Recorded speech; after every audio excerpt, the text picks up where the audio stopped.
شہباز شریف شمالی وزیرستان میں شہید ہونے والے 21 سالہ لیفٹیننٹ عبدالمعید کی جوہر ٹاؤن میں واقع رہائش گاہ پہنچے۔ شہید کے والدین، بہن بھائیوں اور دیگر اہل خانہ سے ملاقات کی اور عبدالمعید کی روح کے ایصال ثواب کے لیے فاتحہ خوانی کی۔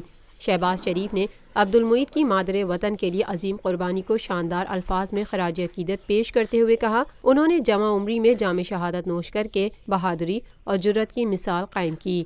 ایسے دلیر بیٹے پاک دھرتی کا فخر ہیں۔ وزیر اعلیٰ نے کہا، پاکستان کے دلیر بیٹوں نے اپنی قیمتی لہو سے امن کی نئی تاریخ رقم کی ہے اور ان کی قربانیوں کو کبھی فراموش نہیں کیا جا سکتا۔ انہوں نے کہا، جس قوم کے سپوت جذبہ شہادت سے سرشار ہوں اسے کوئی دشمن شکست نہیں دے سکتا۔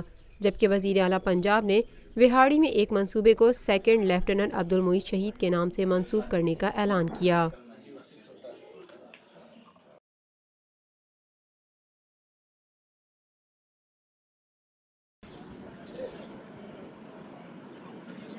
پاکستان بھر میں نمائندگان کا وسیع نیٹ ورک، ہر خبر جاننے کے لیے دیکھتے رہیے TNN TV۔